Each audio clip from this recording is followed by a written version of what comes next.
Yeah. Your shirt, man, it looks good. It looks too good. That's why I'm causing shit. I always look too good. You look like you should be going door to door notifying people that you just moved in. Hey, you guys just moved in. You look like you work at the Best Buy that didn't make it. I was second best. You work at Goodbye. I work at Goodbye. It's like Goodbye. Good city. Best city. It's like the Mongolian knockoff. Yeah. You look like a Taiwanese missionary. Have you heard of Elohim? Spit take for Mitch. Wouldn't change a thing. If you had khakis and sandals on, you'd look like a I don't know, sandals with socks. Bomb. I was hoping it'd come to me.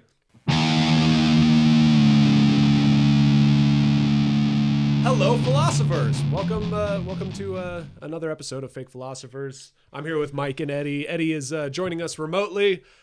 He would be here, but unfortunately, he's in Uganda, translating various novels from C.S. Lewis. It's And the local people are the ones that gave him that shirt. Mm-hmm. Yeah.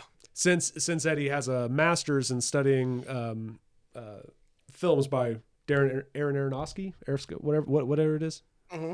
Anyway. Kaganesti, and the name of the first book is and the Wardrobe. Well, that's the title. that's the title of the episode. So good. We Mike and I and Eddie, I guess, we're kind of like discussing a little bit before we started recording this. So we realized, holy shit, we're called the Fake Philosophers, and we've done very little about actual philosophy. So we were like, we're hoping to let's get into a little more philosophy, but before we get into all that, we're going to start with a little segment that we like to call, well, it's not what we like to call it, is what it's called. Shut up, phone. Sorry about that. That was mine. We're gonna open up with a little "This episode not brought to you by." Now this one, this episode not brought to you by. I wanted the. Fail. No, I didn't want that one. No. That's the one I wanted. Not brought to you by. Go ahead. Okay, let's try that. Let's take that back. Okay, let's try that again. So we're gonna go ahead and open this episode with a little segment we call "This episode not brought to you by." It drops out. It's really funny. For those of you who aren't aware of the segment, pretty much we pick out a company that we're not reviewing their product or evaluating their product. We simply say your advertising is shitty, so we're gonna roast you for your bad advertisement. Yes. Mm-hmm. Now this commercial I heard. We could take sponsors and get paid by them, but we're not sellouts.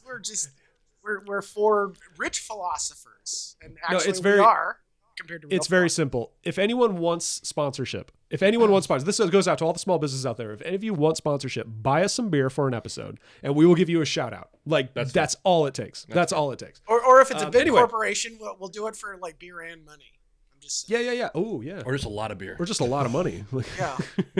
No, this episode not brought to you by this commercial that I heard on a podcast. This is on iHeartRadio, so I don't know if they decide or what, but it was for a company called Talkspace, like MySpace, but you Talkspace. Okay. Apparently it's a company in which it's like virtual therapy. You call in and you talk to a psychiatrist or therapist, and you're able to communicate, and I don't know if they're licensed doctors or what, doesn't matter, but their commercial was so shite on this podcast that I had to drag them through the coals on this one. And I have it listed out in 7 points. Number one, bad sound mixing. If you ever have listened to a bad commercial on the radio or in a podcast or something, you would think that, okay, opinions aside, there needs to be standards, right? There needs to be the basic standards. One of them being a good sound mix, whether it is at least close to the volume of the program you're listening talking to. about if you're listening to the podcast and they're like, okay, we're gonna go to commercial break. And I was like, here's the fucking Yes. So there's that. That was right off the bat. Bad sound mixing. Already, I hate this commercial. Number two, bad recording. I can tell that this gal that was recording this was up on the mic, and I can take the cover off, and because you could hear the hard P's and the ruffled, whatever. So bad recording. So bad post, bad recording already. Number three, and probably the biggest problem that I've had with this commercial, It was a 2-minute spot. Ouch. On a podcast. For a podcast? When have you ever seen a 2-minute ad that wasn't a movie? I think there's a couple podcasts I listen to that have commercials or ads. And the longest I've seen is maybe a minute. And that's like running late, right? No, but for a podcast commercial, 2 minutes, I recorded it. And I if I could press the skip 30-second. I recorded it. I could skip the 30-second mark. I hit it 4 times and she's still talking. So it's a little bit over 2 minutes. So way too long. Okay. And what was marketeers next? always screw things up, especially internal people who think they got their finger on the pulse. And it's like, yeah. Number 4, I wrote droning on about mental health. Maybe it's just because I'm like tired of everyone complaining because if you have anxiety, suddenly you deserve a prescription for some shit. I, as much I'm someone who believes in you should take care of yourself mentally, you should see therapists if you want to, all the blah, blah, blah, blah. Right. But even with that, there is some times where like if you drone on for too long, you lose it. Because even if there's an ad for if there's an advertisement for when you break your arm, you could do this and fix it. Yeah. That 30 seconds. But if this person droned on for 60 seconds about like your broken arm and how in the future you won't be able to use a shovel. You're immobilized. You can't make a living. You can't hug your wife without a broken arm. You start from a great place, but if you drone on for too long, it's like, just shut the fuck up. Yeah. So I heard this commercial. It's March right now, but it was in February. And the commercial, not only did it drone on about, your mental health is super important, which, agree. Statistics show, blah, blah, blah. Okay, you're losing. Excuse me. Holy shit. That was gross. That was a good one. I apologize. That's how it worked. I don't take a break to look away because I'm that worked up. But anyway, she most of the spot was talking about how terrible it is to be suffering from anxiety and depression and all that kind of stuff. And it's like, you're kind of making it worse. You're kind of I didn't think I was depressed, but now that I'm listening to you, maybe I am depressed, which is, I know, is an aspect of some commercials, is like to convince you that you need this. And if you convince someone that in order to convince someone that they need therapy for their depression, you should make them depressed. Yeah, absolutely. Yeah. I mean, you can't solve a problem that's not there, so you create the problem. It got to the point where it was like, look at you, you depressed piece of shit. You need to call this therapist. Well, but that almost goes for anything. Like, if you imagine like don't you? An ED pill. Like if someone droned on with the problems of not having a hard dick for, like, you'd be like, oh, you soft penis beta cock, like, get this pill. And I think that can go for anything. If you gave me 60 seconds droning on why I should eat waffles instead of pancakes, I'd probably be like, go fuck yourself. Like, just I don't eat that flat shit. I like a big ass. I don't want any flat shit like a pancake. Ugh, I want a waffle. I want some grit. Yeah, and I will say that's coming from someone. I believe in taking care of yourself mentally, get yourself some mental help. But for God's sake, the advertisement, you need to be a little more nuanced. And my last point about that fucking commercial was, and this is petty, but her voice was irritating. It wasn't shrill. I'm not going to get into that stereotype at all. It was, okay, I tend to believe that voice patterns have, like, kind of follow a timeline. Back in the 50s, everyone talked like this, see, or whatever. Yeah. That kind of different eras have different ways of talking.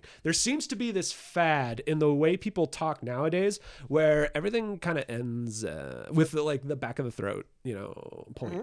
So, and is it like everything you start to say starts to drop, and everything blah, blah, blah, blah, and bye, and all this, like, there's this very popular way of talking that bugs the shit out of me, and this person in this commercial just embellished it. Well, that's who they're trying to sell to, other people who talk like that. I guess. Well, probably. How but wonderful. So I'll address a few of your points. I'm looking a little curious. So the first point, the volume problem, I feel like that's iHeartRadio's fault. Okay. Because that's a company. Like, they should then follow up on the people you sell the commercial to. No, I agree. But the mic thing where you're talking about where she's on the mic and she's up here. Yeah. I'm agreeing with you. That's annoying. Yeah. I feel like that's the generation though. Really? Okay. Well, no, it wasn't the fact that it was close.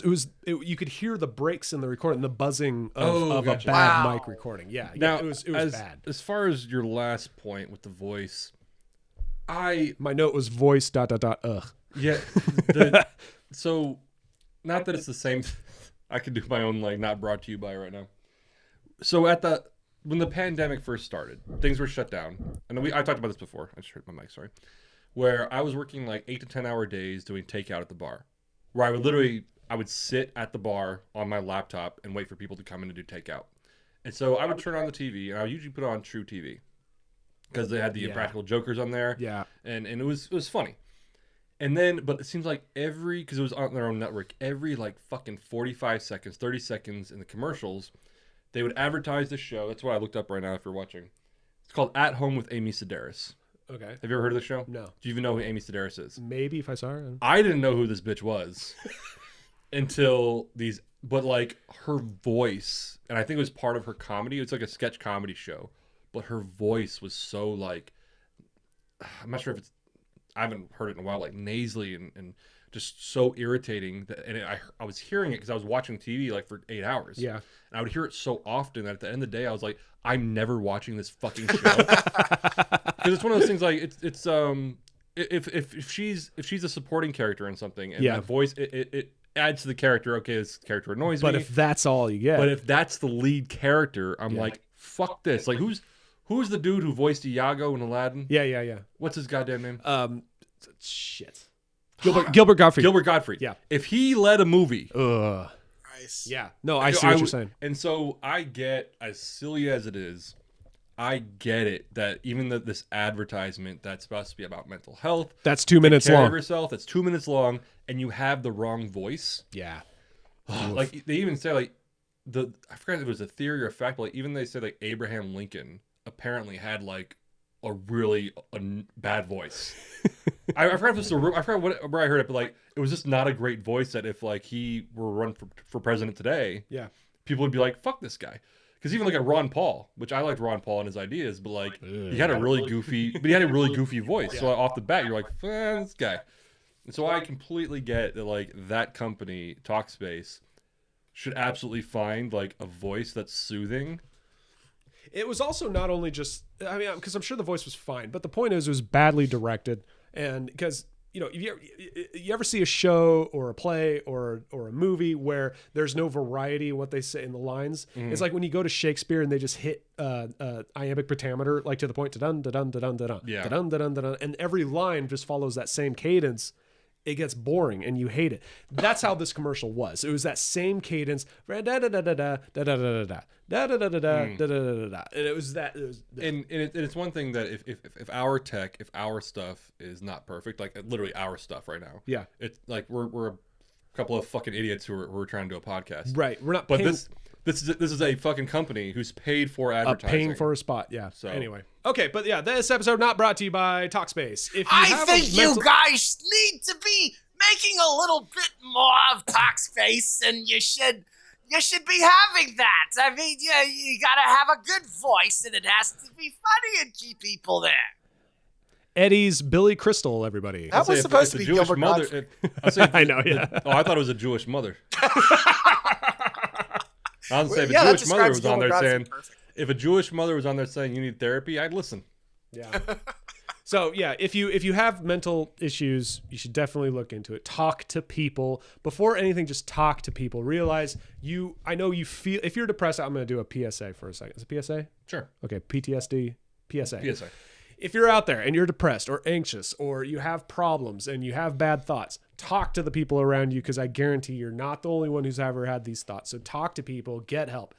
Don't go to Talkspace though, because their commercials fucking suck. Well, what if they think I'm crazy? You know, what if my family doesn't listen to me? What if my family is abusive?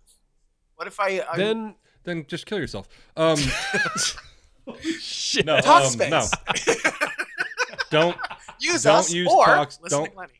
Here's actually a free advertisement. Don't use Talkspace. Use BetterHelp. BetterHelp.com. I actually used that, and it was a great help. Really? And their ads are not that bad. Oh, okay. Well, we'll see. I'm not saying they're great. We'll see. I'm not saying they're great. I'm just saying they're not that bad. Much of this, my beef with this commercial is the fact that I'm listening to a good podcast and I'm having fun. Commercial break, whatever. A minute and a half later, I'm like, she's still fucking talking? Are you serious? Like, anyway. I say that about commercials on the radio. It's like, yeah, and they all do it at the same time too. You can't escape. Thank goodness I don't listen to the radio anymore. I don't either. I do. Anyway, Anyway, thank you for this episode. Not brought to you by Why not just go to the bar and share your problems? Because the bartender wants to hear your problems as well as the other customers. They don't want to go there to just talk and watch. The bartender does not want to hear your problems. Yes, they do. Come on. You know what? You're going to need to talk to You sound like you have problems, and you're going to need to talk to Talkspace. The bartender says it like, who's paying you? Talkspace. That's a dumb name. Talkspace? Come on. God damn it. That is kind of when you said Talkspace, I recognized the name and I thought it was gonna be like a social media site or like an advertising site. I didn't remember it as a therapy site. But man, if you charge by the minute and it's like you're a teenage girl, you know, you're just, oh my god, I can't believe he doesn't like me. My parents hate me. So I can't. And you charge by the minute. It's like, okay, there's a gold mine right there, man. I can't talk about Talkspace, but I know with BetterHelp they charged monthly. Mm-hmm. So you paid a flat fee per month, and it was unlimited communication. Interesting. I was going to say, last time I got charged by the minute for a phone call, I got fucked. Verbally fucked. It was great. It was great. Anyway. Was her name Diablo or something? So that was a good segment. But anyway, back to the philosophy talk after our quick little segment. Yeah. Mike, you had an idea about this. Yeah, so I had a couple different things, but we were introducing the new segment. New segment. Music cue. Yeah, okay. I've also got this next time. All right. I've also got. We have some, don't we? I don't know what they are. I always get them. You can't hear them, and you can't turn them off when you do them. So that's why we're not going to try. But so yeah, okay. We're not going to waste 30 seconds. So new segment. Yeah. So we it's been joked around about that philosophy is a bunch of old white guys throwing around hypotheticals and discussing the ethics of them, et cetera, et cetera, et cetera. No offense, Eddie. No offense, Eddie. Oh, okay. It was a joke. Sorry. No. So I kind of thought of a segment. We have Mitch's lists. Yeah. So I thought for the hypotheticals, Mikey's hypees. Hypees means hypotheticals. Mikey's hypees. I like that. We're gonna have a good banner for it too, right? Yeah. Just the spelling. Yeah, with a different font though. Maybe. Okay. We'll see how. Mikey's hypees. So what do we do? What do we do for Mikey's hypees exactly? So and it doesn't have to be me. It can be anyone. Yeah. Just and if you guys think of something, we could talk about it too. So I'm gonna illustrate a hypothetical scenario. Okay. And we're gonna discuss it. So this hypothetical. Is this like you had to steal bread to feed your family? Sort of. Okay. But this one's gonna be a little weird, but all right. And it's kind of an allegory to a lot of issues, present and past. So let's say you Isn't everything though? Sorry, Sure. Go ahead. I'm tangent. I'm sorry. You and Eddie are in a house. Okay. Now let's say my house, because you guys know the layout. And you're in the master bedroom, farthest bedroom from the front door. Right. And there's you see a couple spiders on the ground. And you, Mitch, you go, hey, Eddie, hand me a fucking newspaper. I'm gonna kill these spiders. And Eddie goes, we just need to fumigate the house. Just fumigate the house? We just need to fumigate the house. And you're like, just give me the fucking newspaper. Okay. And I'll kill these spiders. And he's like, we need to fumigate the house. So you guys are just arguing about it. And while you're arguing about it, and even you maybe even grab one and try to hit a spider. You maybe kill one, but there's another one. Okay. That spider gives birth. Like the eggs on her back, however, spiders like pop. So there's tons of spiders now. You're like, oh shit. So you run out of the master bedroom, you shut the door. You're like, what do we do now? And you go, look, we got like that poison fog shit in the garage. Let's get that, throw it in the bedroom, and we'll take care of him. Eddie goes, we need to fumigate the fucking house. And you're like, we don't need to yet. Like, we don't need to. Okay. Just let's get the fog, the poison, and do it. And while you're continue arguing, the spiders in this hypothetical figure out a way to get past the door. So you're like, shit, and you continue running. Now, in my house, like the hallway going to the bedrooms have its own door. So you guys go past that door. You close it. You're like, Eddie, go get the fucking fog. I have like 3 of them. We could just throw them in there and kill the spiders. And Eddie's like, we need to fumigate the house. We need to fumigate. Let's fumigate. You're like, no, we have other options. Let's just do this first. And he's like, we need to fumigate. But you're arguing.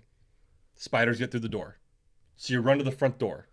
You shut it. And you're like, look, they're still inside the house. We can still have access to the garage. We could get this fog, this poison fog, and kill the fucking spiders. And Eddie's like, we need to fumigate. Okay. We need to fumigate. While you're arguing, you look. They're coming out the windows. The house is fucking completely taken over. So you go, you know what, Eddie? We need to fumigate now. We need to fumigate. And Eddie's like, I was right the entire time. Ooh. Who is correct in this scenario? Ooh. I mean, in hindsight, we know that Eddie was right. But was he right the entire time? Probably not the entire time. That's interesting. Yeah, that's pretty interesting. I know it's a obviously not a realistic scenario. No, but it's that he was right at the end. But it was something he was claiming the entire time. Right. Which, he was true. It's not that like fumigating the house, even when it was just 2 spiders, if he fumigated the house, it would have killed those 2 spiders. It wouldn't have been, I mean, the point is like it was too drastic, or it was like an overstep and didn't need to be done, but he was still right. If they fumigated the house. So when he says I was right the entire time, you would agree with that statement? Yes. Okay, Eddie.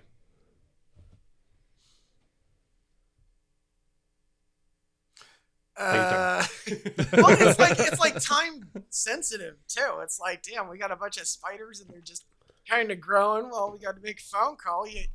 I don't think somebody's standing by with a tent. No, it's obviously an unrealistic scenario. But okay, yeah, that there's okay, this is tactical versus strategic. If there's spiders right there right now, that's a tactical problem. You can handle it with a broom or with some bug spray. And as that problem spread to the entire house, that becomes more of a strategic problem. And that's where you need to tent the house. Now, well, I'd say you posed tactical right there. It's like this problem. I think fire is a better analogy.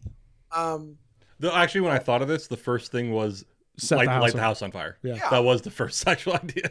So yeah, it's the got one of his scented candles. Spills over, and it's like strategic versus like the nuclear option. Let's call the fire department. Well, no, let's get the fire extinguisher. And let's apply it. Let's apply it to the war in the Pacific. Like, let's say like World War II. Yeah. Okay. If we had the nuclear bomb in December of 1941, and Pearl Harbor happened. And we were like, and some crazy ass general was like, we need to nuke Japan. MacArthur. Yeah, like we just need to nuke Japan. It's like, hang on, no, we need to nuke Japan. Let's take, so the war escalated. And meanwhile, the whole time it's like, we need to nuke Japan. Then they finally nuked Japan. So I was right the whole time. But was he? Yeah. But that's because the kind of scenario. I'm not sure if I understand all the statistics, but did you see the movie 21? The Blackjack movie? Yeah. So I remember one of of course Eddie didn't fucking see I haven't seen it. With Kevin Spacey. And, yeah. Good movie. I think one thing he said in the movie is, this is like a statistics class if I recall. Yeah.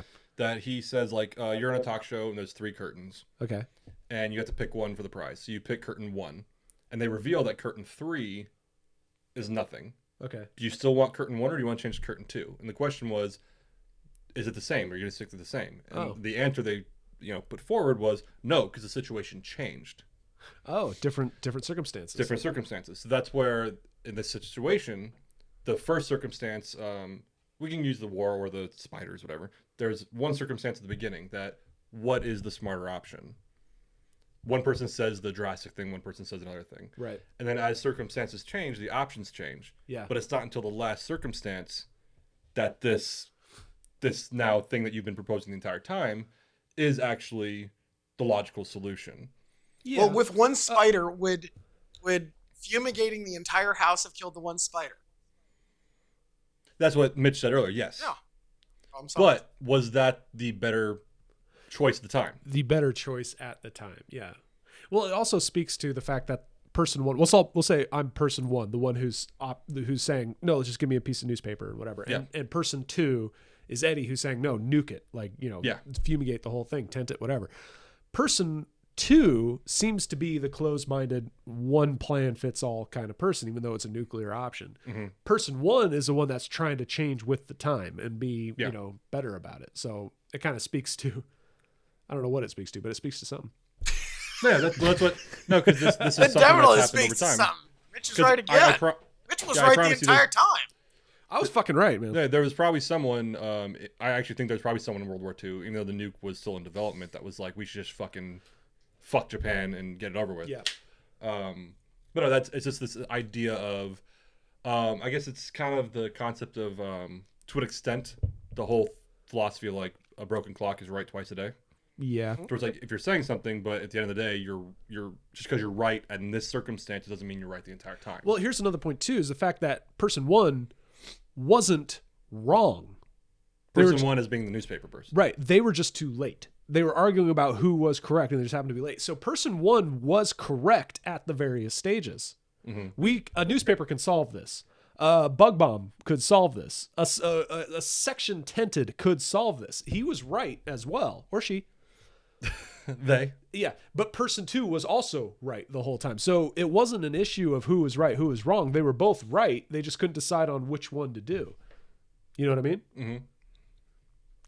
Can both be right, and the issue being that they didn't act is what was wrong. I guess both solved the problem. Exactly. Both solved the problem. It got to a point where a newspaper ain't going to do it, you know? So why was there still a problem is the fact that they didn't decide, that they didn't act. They didn't take a more prudent, well, it's like General Patton said, a half-assed solution now is better than a perfect, a bird in the quick hand is two in the solution bush. now is better than a perfect solution tomorrow. Yeah, the good is the enemy of the perfect, or perfect is the enemy of the good, or whatever that is. Yeah.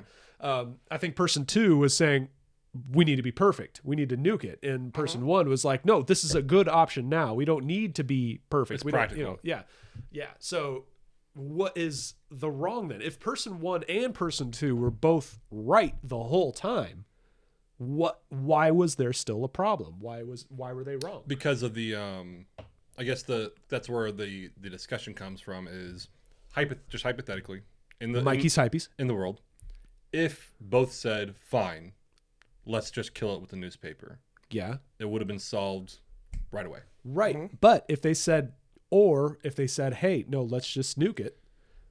Much more resources. Yeah. Spending money. Right. Cost, inconvenience, all that shit. Still right, though. I think I'm going to... You're not wrong. The correct quote from General George Armstrong Patton, a good plan violently executed now is better than a perfect plan next week. So the person who was actually right was the person who went for the newspaper and killed the damn spider. Yeah, so that's but the main argument was, and you're right that technically the fumigating wasn't a wrong decision. The point in my head was it could have been solved right away. Yeah, had they agreed with the low cost, low resource solution. The violently executed.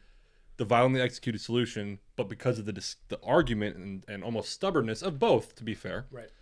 They went to where the entire house was consumed, and then they did the solution that was more costly and used more resources. Well, another point, and here I think is it points to the fallacy of hypotheticals in decisions like that. Because if I use this hypothetical to make a point, if I were debating with someone, it completely leaves out context as far as history. Let's say person one, the newspaper person, was someone who assessed the situation and found a solution.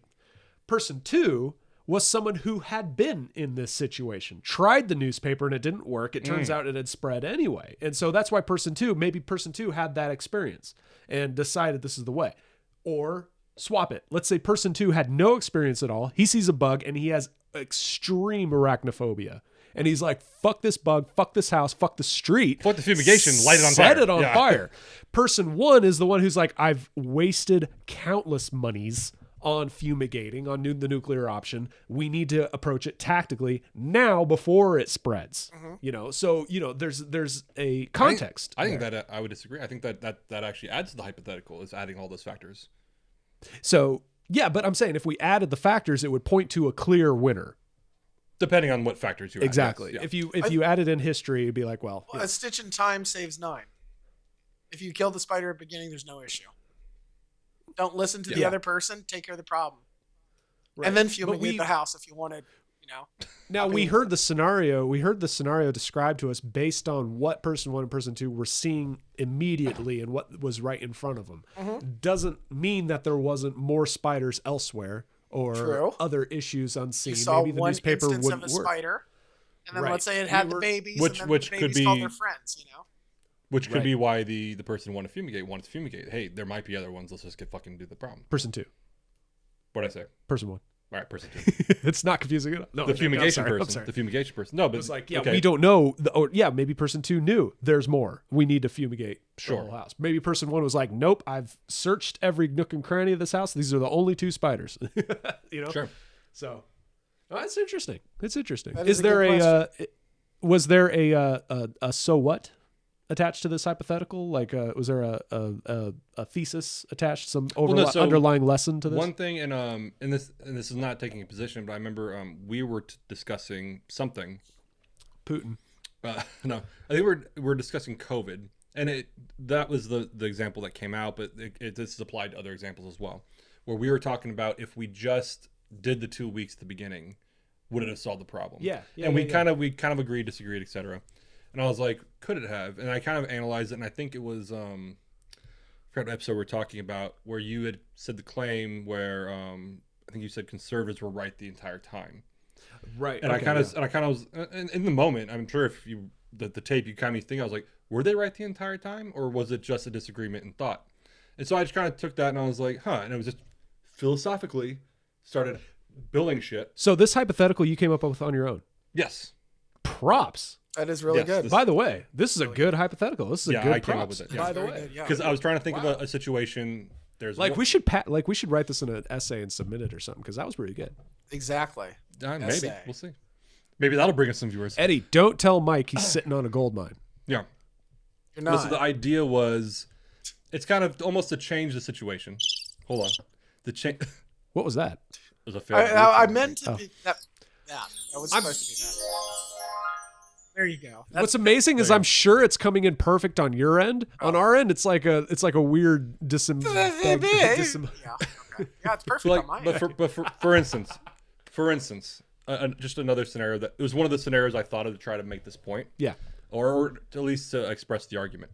Hypothetically, if let's say you and your wife, you kept accusing her, like, you're fucking cheating on me, huh? And she's like, no, babe, I'm not cheating on you.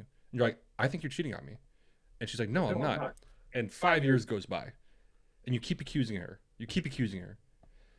And then after 5 years, you say, you're cheating on me, huh? And she's like, you know what? I'll admit it to you. Yesterday, yeah, I fucked some guy. And you're like, I was right the entire time. Huh. It's different. That's different. That's a different. That'd He be gave me the good influence. kind of. It's exactly, because it'd be prophecy. Well, and we can sit there and diagnose it and everything. Yeah. But that's what that's kind of the idea of it, was like, you're technically not and completely not, and the COVID thing was just the inspiration. I'm not necessarily saying it was COVID, but that you said it so many times that when it becomes true, suddenly are you true the entire time? Because you can even make the self-fulfilling prophecy. You can make the argument about the spider situation. The self-fulfilling prophecy was that you're so stuck in fumigation that eventually we have to fumigate. Self-fulfilling prophecy, that you were so stuck on it. Yeah. No, that's good. I like that applied to the COVID scenario. All the naysayers, not the deniers, but the naysayers were like, look, it kills 1% of the people who catch it. Mm-hmm. It is not worth the shutdowns. We know the risks. It's not worth the shutdown. And everyone at the beginning, and the pro shutdowns were like, no, I'm telling you, it's going to get worse unless we shut down. And the naysayers are like, no, we'll deal with it and we'll move through it and it won't be as bad. Now, hindsight, looking back, the people who are like, see, told you, it wasn't worth the shutdowns. No, we have mass depression and alcoholism and kids with developmental issues because they were. Didn't I say it was on though? I do want to take credit with that. I did say that once it came over here, it was so virulent that we have to put people at March Air Force Base for 2 weeks just to make sure. I was like, it's already here, bro. Yeah, we're looking at something much more serious. And it's like, but what's even my prize? like the COVID issue, just the discussions was the influence, but like the concept goes to a lot of different things. Because I've seen people who, like I said, will be like, we need to do this, we need to do this, we need to do this on household problems, right? Instead of doing other really simple things, but then when the problem builds up, it's like, see, I was right the entire time. Right. Yeah, that's kind of the COVID was kind of the inspiration to our discussion. I love it. I love it. I love it. I love this hypothetical, and I love So I have another one. Unless you want to we're save at 37 minutes on mine. Actually. Yeah, I'd say we save it. Save We it? save Yeah. it. This is a good These are episode. worth saving and worth delving into. Seriously. Mikey's hypees. Mikey's hypees. We're gonna Mikey's try to think. We're hypees. gonna try to think. We're gonna try to think of more segments or discussions that have to do more with philosophy, ethics, a little psychology, whatever. We'll get into actually it. get into some philosophies. Actually. Yeah, or at least pretend to be. Yeah. Because I know our audience, they really want. What is sophism? I'm curious. I want to be. It's like, sophisticated. a philosophy podcast, and they're talking about fucking politics. Yeah, Boring. I'm drinking beer. That's why it's fake philosophy. Oh yeah, yeah. It's the out, right? It's the plausible deniability. Or whatever. No, that's not the right word. We never Anyway, said it. What we said we're fake philosophers. Haha, fooled you. Yeah, exactly. Exactly. It works. That's our out. Well, you know what? I gotta say, like a genuine thank you, Mike. That was a good little point there. I like it. I have That more was in my the head. sound of applause.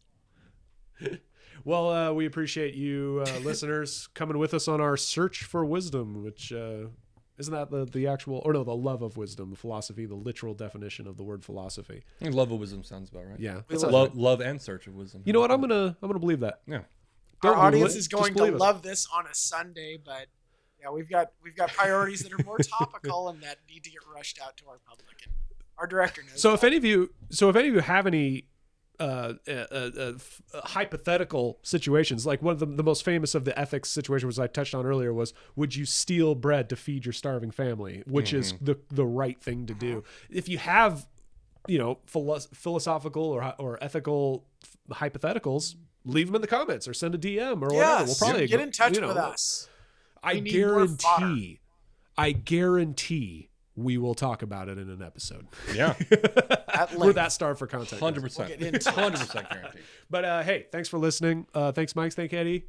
And we'll see you guys next time. See you next time.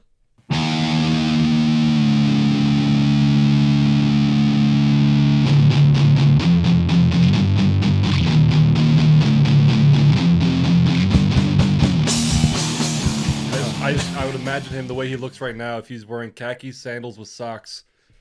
If you had khakis and Birkenstocks on, you look like you'd beat your wife. You look like you beat your wife. Yeah. Eddie, do you beat your wife? No, I fixed her computer. You look like you call the Geek Squad and then try to tell them how to do it. Exactly. That's exactly me. You look like you call the doctor and tell him about what you Googled. You look like when you have a barbecue, you wear your New Balance with grass stains all over them. Mm-hmm. I got to let you everybody overcook your know that burgers. this yard doesn't look like it this all the time. You Takes look a like man. mayonnaise is spicy. Mm-hmm. Absolutely spicy. All right, I'm sorry. Right next to water. Yeah, water's a bit much. Who needs it? All right.